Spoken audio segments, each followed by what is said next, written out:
we will be just creating an opportunity for this money to be plundered or this money to be taken back because it has not been spent. Otherwise, I support the motion, but with that additions that maybe the committee should insist that this money should be sent in one tranche at a go. Thank you, Mr. Speaker. Senator Mandago. Thank you very much, Honorable Speaker. Honorable Speaker, I support the conditional allocation. However, Honorable Speaker, I want to agree with Senator Otsosi that I think it is time we amend the law to make it compulsory for National Treasury to send the money to counties as has been allocated as per the schedule, Honorable Speaker. Honorable Speaker, we may also want to amend the PFM Act so that we separate the National Treasury from the business of managing finances of the national government, Honorable Speaker, because there's confusion in Treasury that treasuries seem to behave that they are a treasury of national government and county governments have to go there and beg. The Treasury is supposed to serve the two levels of government in an equal measure. Honorable Speaker, it is saddening to note that sometimes salaries for workers in county governments delay, but the salaries in national government agencies and the public service do get their salaries on time because the disbursement schedule is not being followed by Treasury, Honorable Speaker. And therefore, as we support the passage of this schedule, Honorable Speaker, we are concerned that National Treasury have continuously failed to honor the schedule that this House has developed, Honorable Speaker.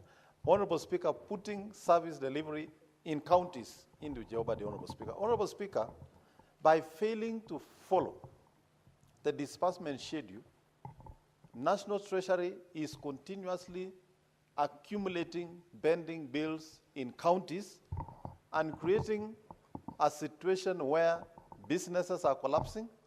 And Honorable Speaker, one of the reasons or the purpose of government is actually to create employment. If we continue creating pending bills, we are destroying businesses that are actually employers of other Kenyans. Not all Kenyans will be employed by the government. Not all Kenyans will work in public service. There are Kenyans who are being employed by Kenyans who are entrepreneurs, who are running business, and therefore, when National Treasury delay or fail to follow that disbursement schedule, they are actually not only creating a problem for county governments, but they are also generally creating a problem in the economy, Honorable Speaker. And I therefore suggest, Honorable Speaker, to my friend and colleague, the Senator for Mandera and the Chair of Finance and Budget, that they, as a committee, they consider bringing amendments to PFM Act so that we can streamline this process and ensure that funds go to county on a timely manner, Honorable Speaker. I support. Senator Jonyut.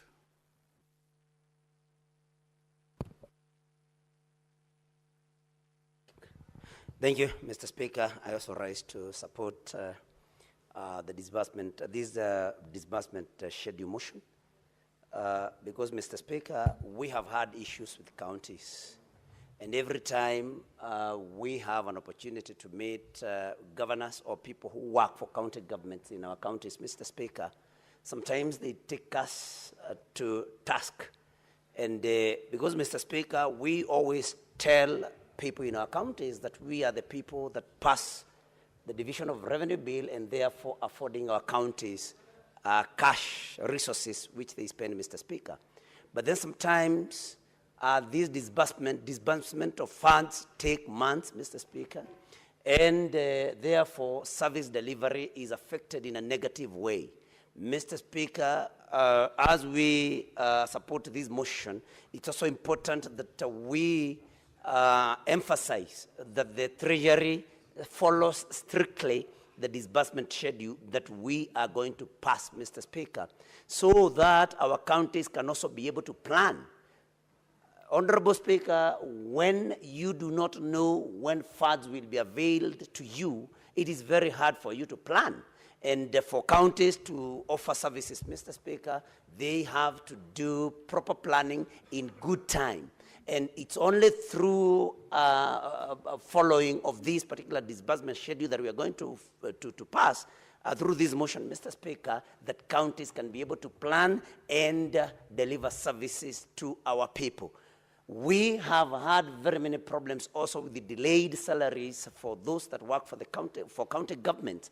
And sometimes counties are forced to borrow money from banks, which of course attracts interest, and to pay county government employees. And when then counties borrow money on interest and they pay interest on the same, then it means that the counties which have very limited resources, they continue wasting funds on interest that would have gone to better use and to offer services to our people, Mr. Speaker. And so the Treasury should and must follow strictly this disbursement schedule and disburse money at the right time as per the schedule, in order for counties to be able to continue offering services in the right way, and so that we can also be able to oversight.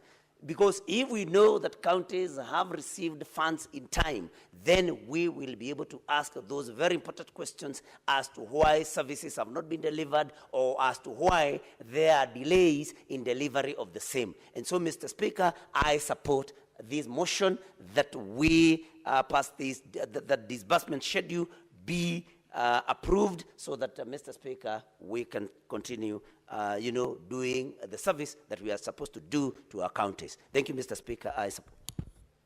The Senate Majority Leader.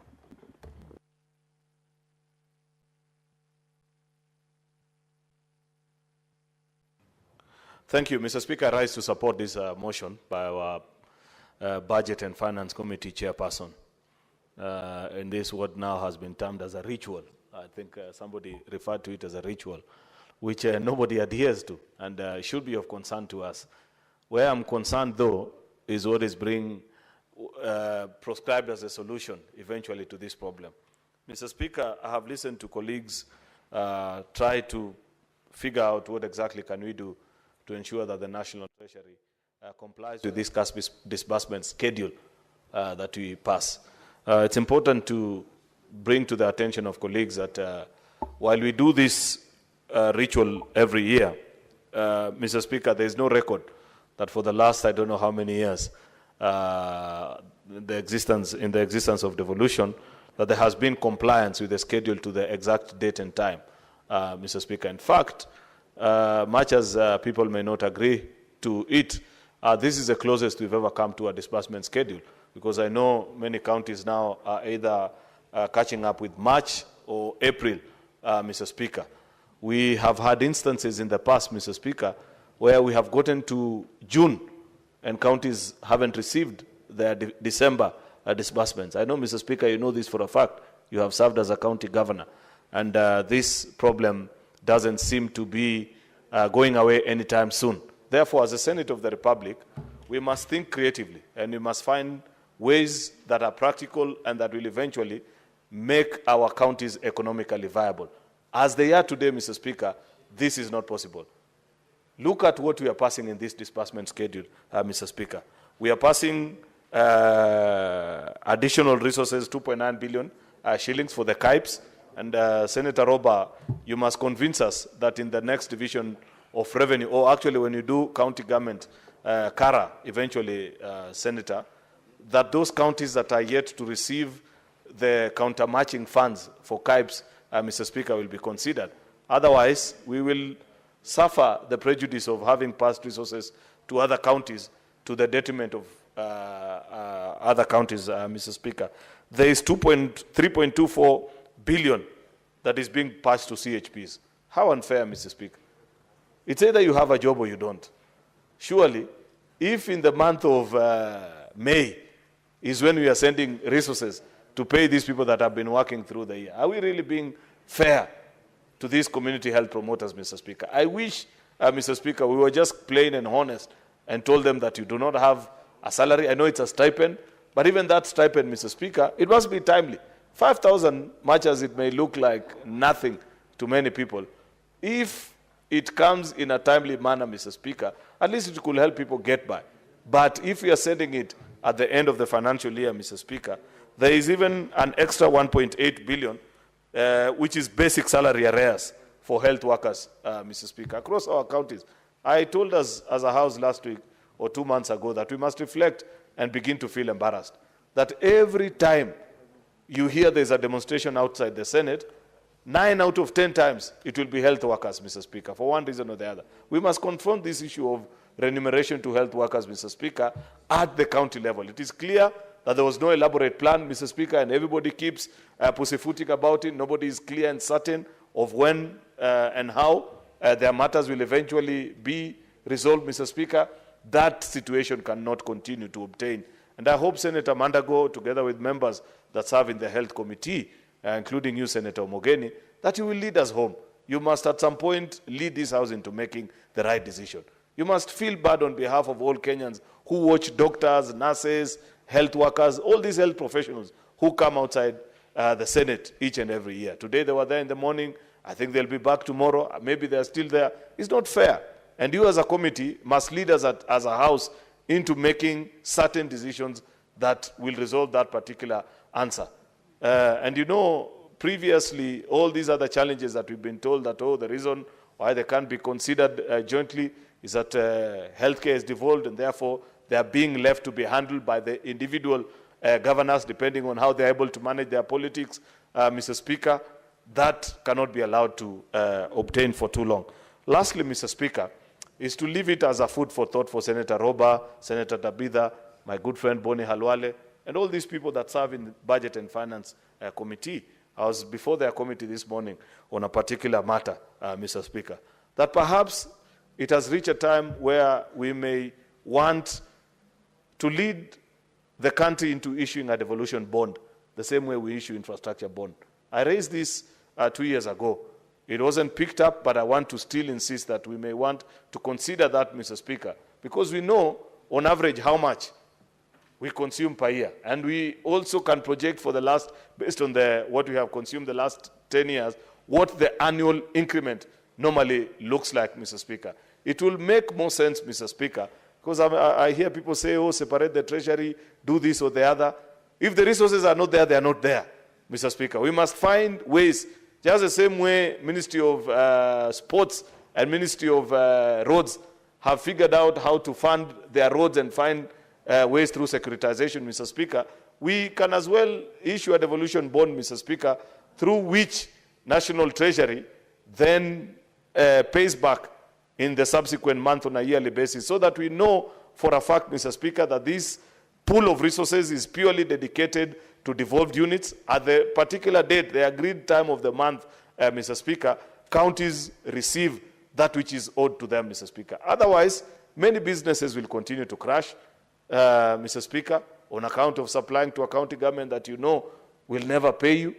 People will go without salaries. Counties will be forced to borrow, Mr. Speaker, to pay and meet even day-to-day subsistence obligations, Mr. Speaker, therefore incurring additional cost. So I want to plead with this Budget and Finance Committee that lead us into a better solution other than this one of having to wait for exchequer releases, that you have to wait for resources, Mr. Speaker, to be collected. When you have a shock in the system like we had last year with the Gen Z protests, Mr. Speaker, and court decisions with regards to finance bill, then counties stayed, I think, up to almost December without receiving any significant funding. That cannot be the way and the basis upon which you run a county government. Something must give, and I believe as a House, it is not beyond us to think what will be a better solution than the current system. At least we are all in agreement that this current system doesn't work in the way that it was envisioned. With those main remarks, Mr. Speaker, I beg to support and hope that, Mr. Speaker, we can be able to conclude on this matter as well as many other business that are before us. At least I'm happy that there are many members that are back in the House now as opposed to earlier in the day. I hope the whips, Mr. Speaker, as we speak, are whipping so that we conclude on this today. I thank you.